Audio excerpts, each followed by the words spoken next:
Hey everyone, Ariel Adams here with aBlogtoWatch. Please subscribe to our videos on YouTube and like this video if you find it useful. This is a review of the Tiffany Co East-West Automatic.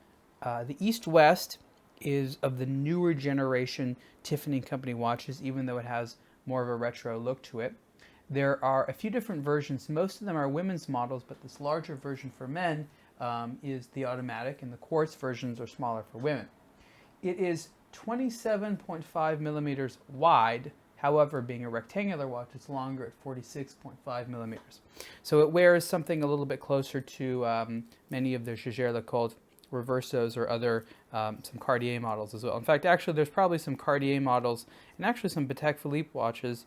I think there's a Gondolo model or something that sort of is rectangular like this, but also has a lot of curviness to it. So if you see the watch from the side, you can appreciate that the rich curviness. Not only is the case curved, but the top of the case is a lot more curved than the bottom of the case, which creates that interesting effect, not just for the case, but also for the dial. So as you can see, there's a very unique wearing experience for the East-West. Perhaps the most unique thing about the East-West is the orientation of the dial. As you can see, 12 o'clock is right here where 3 o'clock would normally be, and so the entire dial is sort of turned clockwise to being in this direction. And so the idea is that if you are, for example, looking at it this way, wow, it's really weird, awkward to turn my arm like this, you'd be able to read the time. So for example, if your eyes are coming from this direction and your watch is on a desk or something like that, you could theoretically read the time more easily than having to move the hand over and angle it at you. That's the idea. I wouldn't say that it's, really about having increased legibility. I think it's a little bit more about style, visual interest, and being a conversation piece. It is an elegant design, and if someone looks at your watch, recognizes that everything is sort of turned to the side, they're going to want to know more about what's going on. This is the 18-karat rose gold version of the East-West Automatic, so it's going to be a little bit more high-end. You can see that nice, rich rose gold color into the large buckle, which is actually a pretty cool buckle. You see the Tiffany Co and this says New York there. Nice alligator strap. The dial is sort of a sunburst design. It has a nice texture to it. The sunburst sort of comes out from the center. The hands and the hour markers are going to be similar thematically to those in the also relatively new CT60 collection. A similar font and the gold-colored, they call it poudre or powder, that lends itself quite nicely aesthetically. The seconds hand is a deep blue, which is also quite attractive.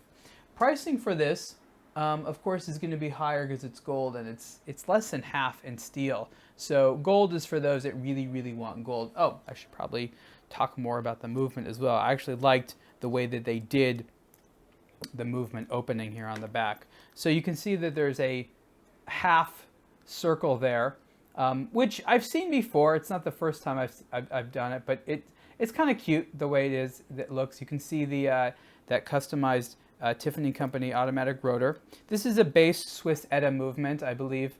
It's some base Swiss movement. I believe it's definitely an ETA, a 2892 or similar. Nice amount of perlage polishing there on the surface, and like I said, there is a sort of a starburst style or starburst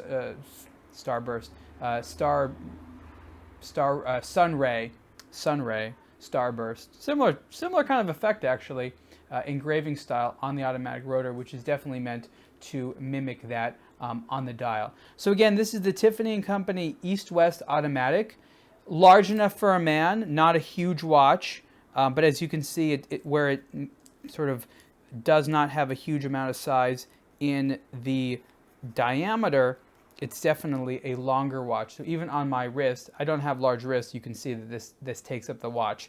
I would not necessarily recommend wearing this watch with short sleeves. This is very much a long sleeve watch, so that's something to take into consideration when trying to style a timepiece like this. I did say that the gold version is more expensive than steel. That's probably rather predictable. It goes for $4,750 in steel, not in gold.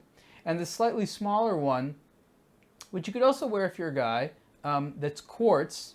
It's 42 by 25 millimeters. So this would be about 5 millimeters shorter, and this would be about 2 millimeters thinner. Is $3,750.